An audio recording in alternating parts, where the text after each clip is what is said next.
Bon les gars, on se retrouve pour une nouvelle vidéo. Aujourd'hui je suis pas tout seul, je suis accompagné de Lorenzo et de notre charmant ami Cédric, qui est venu du coup donc avec sa compétition full d'origine et une compétition avec quelques modifications qui sont bien sympas. Donc en premier temps, je vais te laisser te présenter.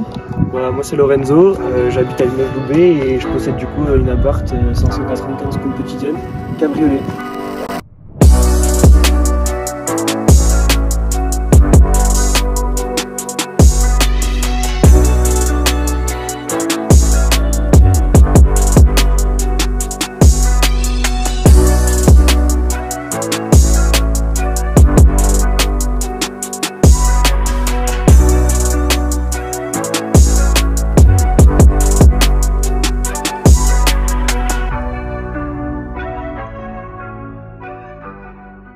Bon, alors niveau présentation, donc on va commencer donc par celle de Cédric. Donc bon, qui est pas discrète, qui est vraiment, vous pouvez pas le louper. Donc, je vais te laisser un peu dire ce que tu as fait. Bon, pour l'instant esthétiquement t'as rien fait, mais nous présenter un petit peu ta voiture.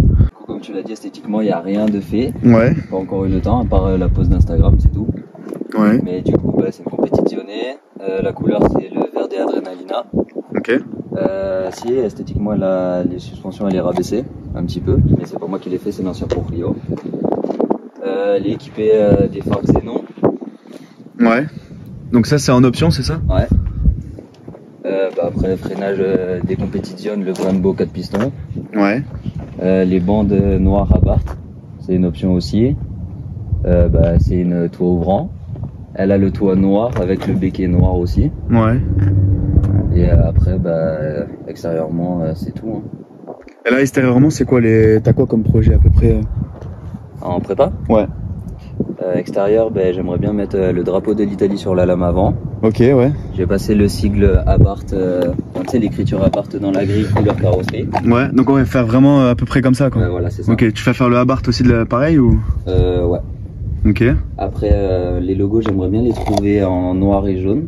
Ok, ouais, ça c'est vraiment une config perso, ouais, comme tu disais, ouais. Et c'est bon, c'est compliqué à trouver. Ok, ouais. Et après, si on va plus loin, je sais pas si je me tâte à passer tout ce qui est...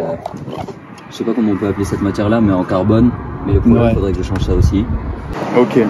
Ouais, après niveau moteur, ça on en a parlé tout à l'heure. Ouais. Tout ce qui est... Un petit crackle. Un petit stage 1, tranquille. Ouais, ça peut être sympa en vrai. En vrai, ça peut être sympa. Du coup, ce que lui veut faire, vous allez l'avoir juste après. C'est ça.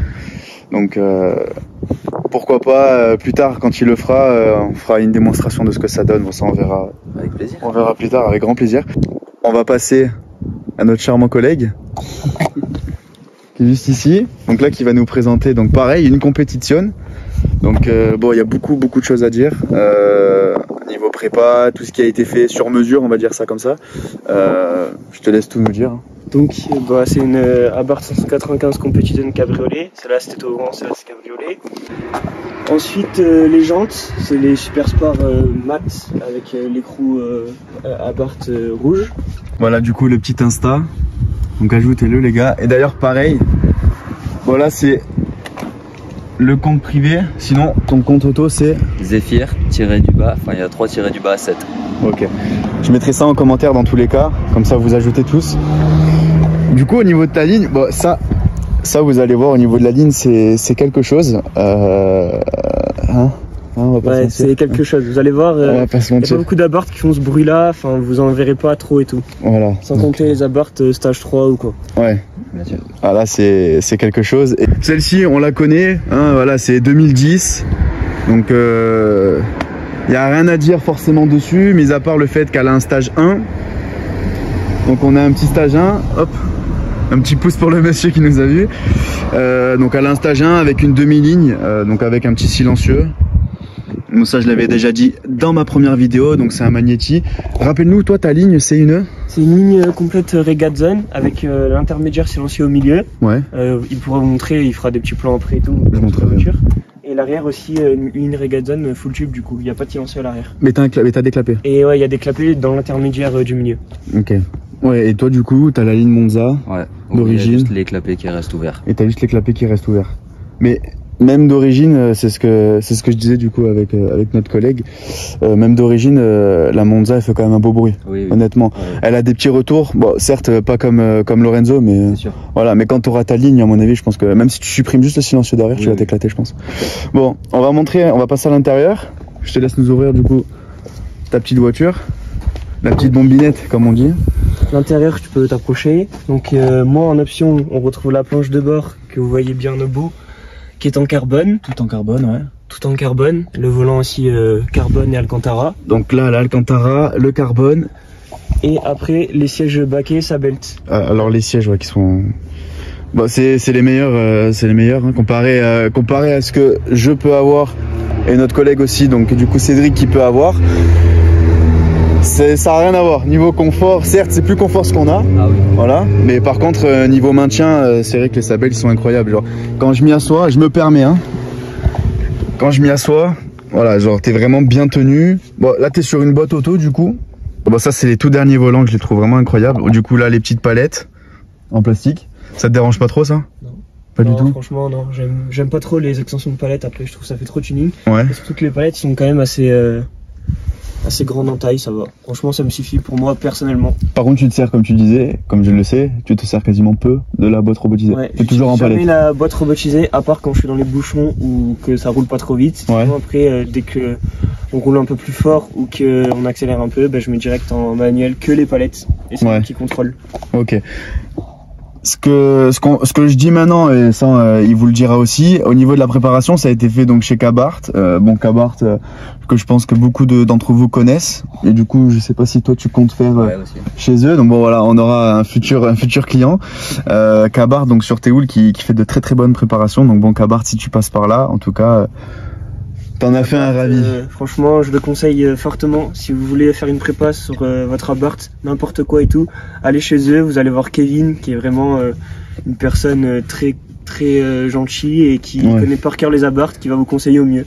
Avant de passer sur la préparation moteur de notre charmant collègue, on va parler du coup de l'intérieur de Cédric. Donc du coup, comme je disais, les sièges qui sont beaucoup plus confortables. Je te laisse un peu nous dire toi ton ressenti par rapport à ce que toi t'en penses. Bah, les sièges, on va dire typés confort, ils sont là, ils sont en cuir. Ouais. Et ça n'a rien à voir avec les Sabelt. C'est beaucoup plus confort. C'est beaucoup plus confort. Ouais, ça c'est vrai que quand je me suis assis tout à l'heure, c'est beaucoup plus confort. Après de l'intérieur, bon ben comme on a dit, c'est exactement pareil. Ah oui, ouais c'est vrai. Le régulateur. Alors, le régulateur, on va dire la vérité, il y a personne qui l'a quasiment sur la Abarth. Ouais. Vraiment personne. Ouais. C'est vraiment là, c'est la première fois en tout cas aujourd'hui que j'en vois une. Tu l'utilises? Non. Voilà. Pas du tout. Donc voilà, donc bon. Ça peut toujours servir. Au cas où si tu pars faire de la route, mais bon. Ben, en fait, pour l'anecdote, je l'ai acheté c'était une personne qui était tétraplégique, donc il avait le cerclage au volant pour accélérer et la manette pour freiner près de la boîte de vitesse. Ok. Donc pour l'autoroute, il avait besoin du régulateur. Et il l'avait fait installer. Bon, c'est un plus. Oui, c'est un plus, non, c'est sûr. Niveau moteur, bon, tu vas nous ouvrir le capot, si ça te dérange pas. Puis du coup, on va comparer les deux, hein. Bon, après, c'est vrai que quand on regarde comme ça en surface, il y a pas de différence. Hein. Il y a vraiment, voilà, là on est sur une voiture full d'origine. Et là, on est sur un stage 1. Honnêtement, il n'y a aucune différence. Il n'y a vraiment aucune différence. Après, la différence, on la voit. Bon, déjà, là, il y a la dump. Là, on voit donc le Decata. Hein. Avec la bande thermique. Ouais, avec la bande thermique complète. Après, voilà, hein, ça reste une Abarth. Donc, bon, ce que j'aime beaucoup, par contre, c'est ils ont toujours fait ça. C'est voilà, l'admission avec le Scorpion. Le petit boîtier, se demander, c'est pour les valves. Ce n'est pas un calculateur, un boîtier sage ou quoi. C'est juste pour gérer les valves. D'accord. Il y a une différence, c'est qu'il y en a un qui est au max du liquide et qu'il y en a un qui en a presque plus. Voilà, c'est la seule. C'est vrai que là, il y en a un qui en a presque plus. Bon, moi, je n'ouvre pas le mien parce que sinon, on prend tout score. Donc, on va éviter d'ouvrir le mien. La chose qu'on attend, c'est la sonorité de l'échappement. Ouais. Je te laisse nous faire écouter la tienne en premier temps. Donc, du coup, ligne Monza, donc full d'origine, pas de prépa moteur. Honnêtement, je trouve que ça ronronne bien d'origine. Écoutez, voilà.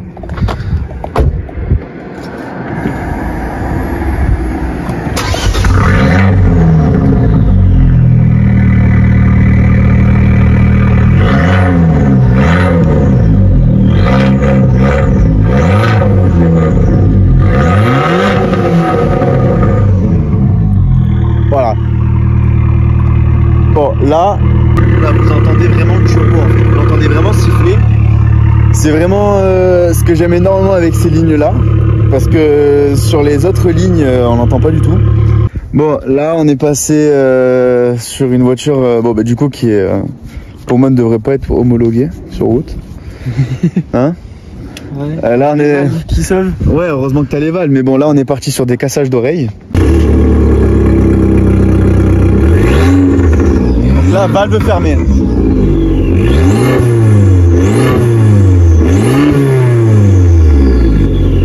Donc là, valve ouverte.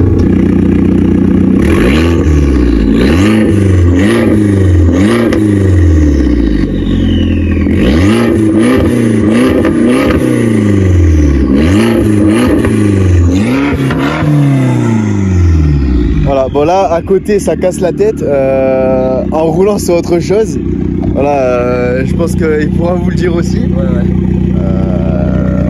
Voilà, c'est en roulant ça va être vraiment, là il n'y a pas trop les retours. Et quand voilà, là on l'avait un petit peu éteinte, mais quand elle va chauffer, ça va casser les oreilles. Et du coup l'appli, bon c'est tout simple. Hein. Tout simple, l'appli vous avez donc auto pareil, votre valve auto ouverte à 3500 tours comme je vous dis, et là vous fermez et vous ouvrez de l'application. C'est vraiment un petit gadget. Voilà. Bon, c'est un gadget qui sert. Voilà, là vous en avez marre, vous fermez les valves. C'est beaucoup mieux, non? Ouais. Des fois, c'est toujours mieux d'avoir les deux. Ouais, non, c'est sûr. Même plus du bruit. C'est sûr. Pour vous montrer un petit peu comment on entend la dump.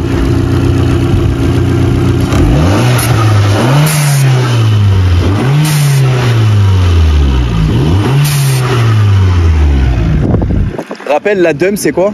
La valve, c'est une valve Bon allume, ok. Bon là du coup, donc, je suis dans la compétition avec Lorenzo. Donc voilà, de dedans vous voyez, donc là t'es valve ouverte. Ouais, ok. Valve ouverte, donc là on est en soft. Ce qu'on va faire, donc on va faire écouter un peu donc la sonorité de dedans, donc avec les valves fermées, les valves ouvertes, fenêtre fermée, et après le toit complètement enlevé, et là ça va être une dinguerie, genre vraiment. Et ça, je pense que vous n'êtes pas prêts, vraiment si vous n'êtes pas prêts. Là on est parti sur une séance de cassage d'oreilles. C'est, vous voyez, dedans c'est très soft. Bon, alors dedans moi j'aime beaucoup. La chose que moi j'ai pas, c'est ça. Et du coup bon, honnêtement toi depuis que je suis là, qu'est-ce que t'as à lui reprocher honnêtement à la voiture, si t'as quelque chose à dire? Le diamètre de braquage, elle braque pas bien. Ouais. Pour une petite voiture, c'est un peu casse-couille pour se garer dans certains parkings. Ouais. Et après sinon franchement, on va pas dire qu'elle est pas confortable parce que oui, t'achètes pas une voiture comme ça pour le confort. C'est clair.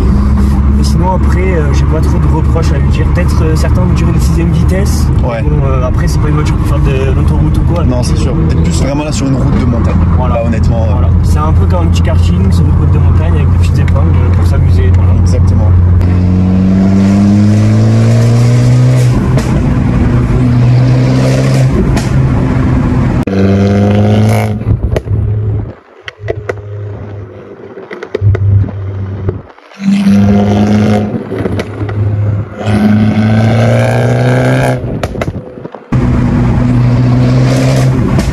C'est incroyable, le bruit.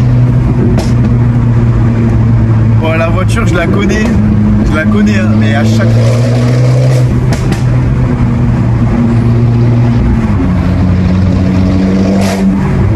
Bon, passage de rapport, c'est vraiment un truc de dingue. Là après du coup je suis en mode normal. Ouais. On revient les retours comme vous avez entendu dans la vidéo. Ouais. Quand on passe en mode sport, vous avez plus les retours. On est vachement limité sur moi.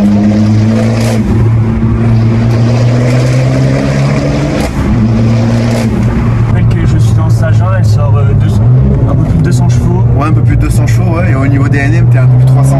320 Newton. Donc on sent vraiment une différence avec l'origine et Ah oui, non mais ouais. Stageant. Ah non, c'est sûr. Au niveau des Newton, il y a beaucoup plus de reprises et tout. Donc le petit Cédric. Donc bon, ça on montrera après ce que ça donne, mais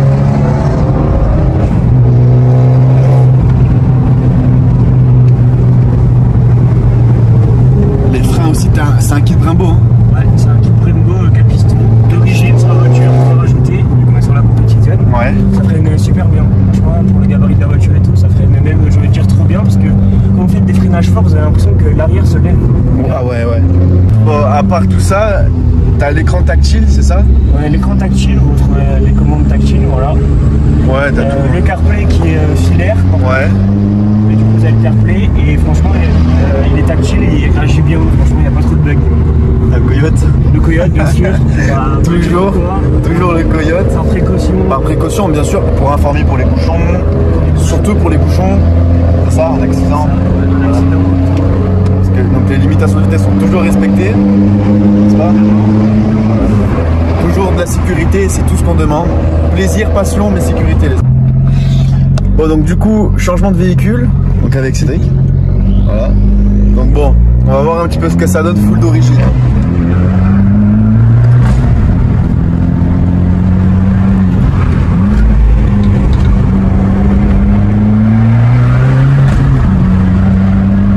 En fait, t'as le même bruit que lui, mais juste moins, genre. C'est ça.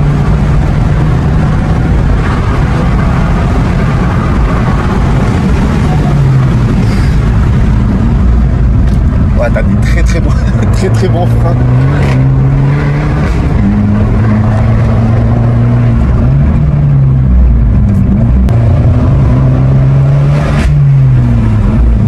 C'est exactement, enfin moi je trouve que c'est exactement pareil, juste bon bah la sienne, bon bah elle est en full tube des kata, donc bon bah, c'est beaucoup plus fort.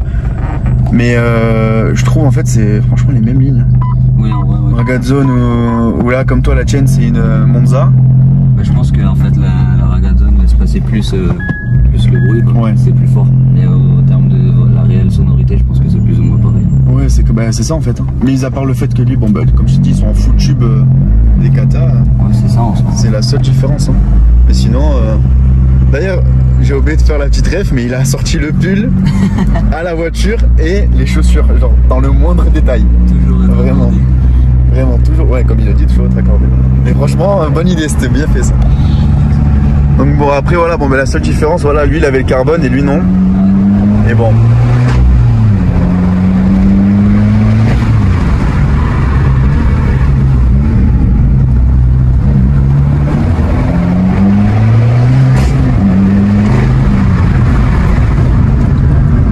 Après les sensations c'est les mêmes, hein, c'est toujours pareil.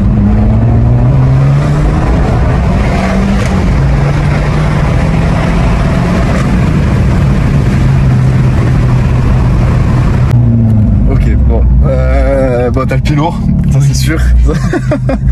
T'as le pied très lourd, mais il gère bien son véhicule. Il gère très bien. Rappelle-nous, t'avais une BM avant? Alors. T'as eu d'autres voitures avant celle-ci? Ouais, ma première voiture c'était une Classe A 250. Ouais. Qui a pas fait long feu d'ailleurs. Après j'ai eu une Classe A 180D, les dernières phases. Ouais.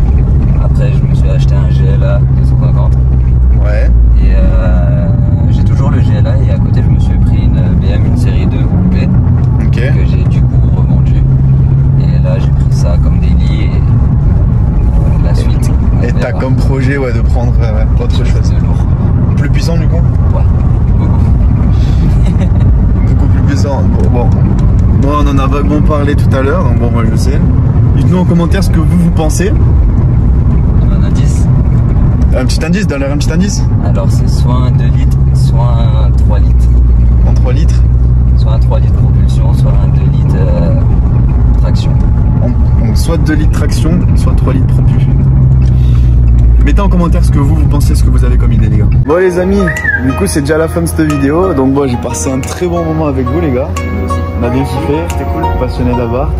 Donc franchement c'était un bon moment entre la petite préparation stage 1, 200 chevaux, le stage 1, 189 chevaux, et là bon d'origine 180 chevaux, mais prochaines modifications qui vont pas tarder à arriver. Regardez, là on est sur la digue de Monaco, il y a vraiment pas mal de choses. Vraiment de bonnes voitures, le soleil, et puis voilà, hein, je pense qu'on a fait le tour. N'hésitez pas à laisser un petit like, je mets les commentaires avec l'air Instagram, et puis on se retrouve pour de prochaines vidéos. Allez, ciao!